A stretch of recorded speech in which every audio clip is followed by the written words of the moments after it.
Welcome back, race fans. What's going on? It's me, I'm back, the sprinting sandbagger himself, Snowman Cycling, and have I got a weird race for you this week as I look confused and baffled.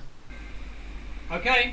With the small field lineup that we got for this event, I was expecting quite a few more people. There are a few more people signed up. There's only 3 people in B. Okay, well, it. And hilariously, one of those 3 doesn't even get out of the pen, so it's just me and my man Pong D from B. But that's the beauty of a mixed category event, and there's 3 A's that we can rely on to make this race a bit more exciting. Except when I look down, I can see that There's no one else here. in fact, only one of those A's is actually pedaling and makes it out of the pen. That's funny. So this is already a pretty weird event. It's unusual to see such a small field, and even then there were people in the pen that just didn't get out of there, so really odd. And there's more weirdness to come later on, but until then the A rider comes past and I decide We'll go with him. that both because our B friend Pong D is off the back and I don't really want to be an influence on the C or the D category race if I can help it, we decide to go with our man Radwan, the A rider, and see if we can beat him to the line and take first place overall. So seeing as there's not a big field in B, we'll see if we can get the overall win against the A rider. Always difficult to do if you're a B category rider, but you know we like the challenge on Snowman Cycling.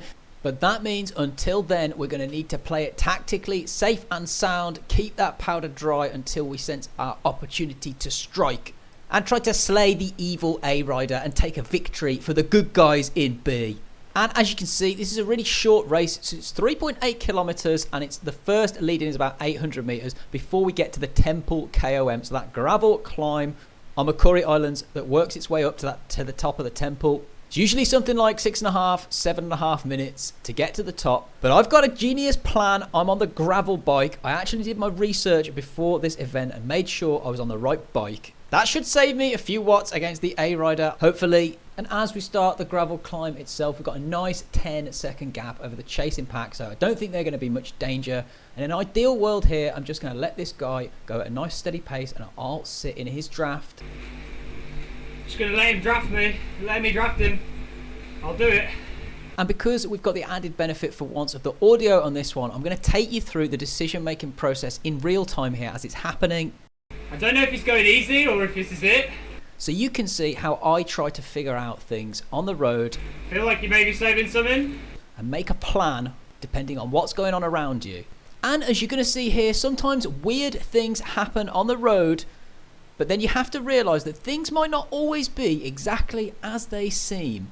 And at this point, the A rider, Radwan, sort of eases up a little bit and I sort of come around him. And I think he's trying to get me to take a turn because I've basically been sat on his wheel the whole way and he's thinking, I'm not going to let this guy draft me and then at the very end come around me and sprint me. So I think, okay, I'll take a little bit of a token turn here, but I don't want to pull too hard. But something just doesn't feel right about this situation. What do we think? Should I attack? I don't really want to pace him. See if he's got anything else.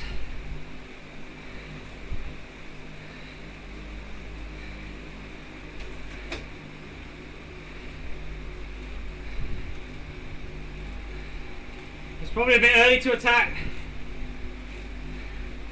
Just in case he is bluffing.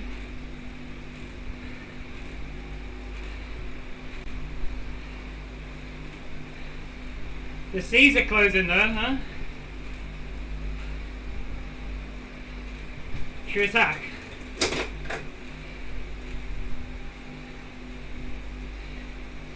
He seems to be letting me dangle. And at this point, you can sense my kind of confusion as I'm not really sure what to do if this guy is bluffing, if he's hurting, if he's potentially not really an A rider and he's just racing up a category.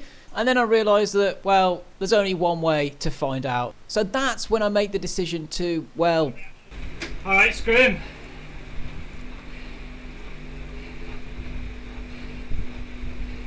No reaction.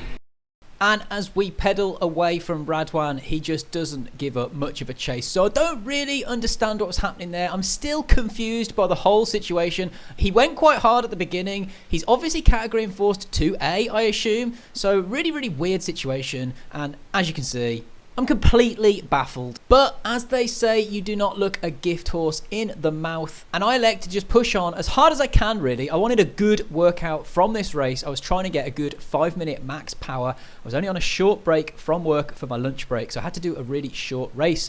So that's when I think, well, we're here now, so let's see how big can we get that gap? What sort of a dent can we put into the rest of the field by TTing it to the top? Should see if we do 1 minute. So that's what I do. I crack on with this one and try to get as good a power as I can. Try to put as much of a dent into those chasers as I can. Aiming for that 1 minute with that carrot dangling there. And whilst we're talking about carrots dangling there, I'm going to give you this week's update on our quest to reach 1,000 subscribers. I've been filling you in on every week to get me access to a load of YouTube features that I currently don't have unlocked, as I'm only a small content creator. And you guys have been absolutely amazing in the last few weeks. We got up to just under the 850 mark, so tantalizingly close to getting there. So help me, help the channel, especially if you've enjoyed this content. Smash that like, comment, especially subscribe button if you want to see more weird races. And as we head back over to the race for the last 600 meters or so, I'm definitely getting my workout in here. The heart rate is going up, the lactic acid is coursing through the veins, but I'm buoyed by the fact that there's only going to be a few seconds more of racing. And now at this point, all I need to worry about is how I'm going to celebrate this hollow victory against a small field of questionable A's and B's.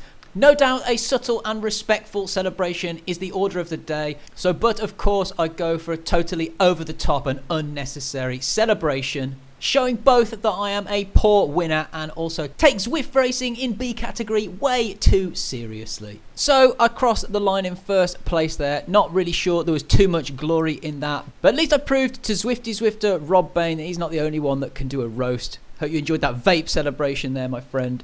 Boom. Roasted. And in terms of the power itself, 4.2 average, 256 watts for the duration, 10 minutes or so. The normalized power was 273 watts. That's actually 4.5 watts per kilo. When we cracked on the second half of that KOM, it was just over 300 watts for about 4 minutes. So about 5 watts per kilo for 4 minutes at the tail end of that. So let's see what my thoughts on this one are straight after the fact. Hurt by the end of the power. I don't think that guy was a real A. I don't think that B was a real B. I don't think I actually raced any A's or B's there. Feels like, so pretty hollow victory. But you can only race who turns up. There were a few signed up. I've got to get a lunchtime race in whilst I'm on my break from work, so I had to do this one. So, you know what they say, technical default victory. The sweetest kind of victory. Okay guys, remember, race fast, ride hard, and that you are appreciated.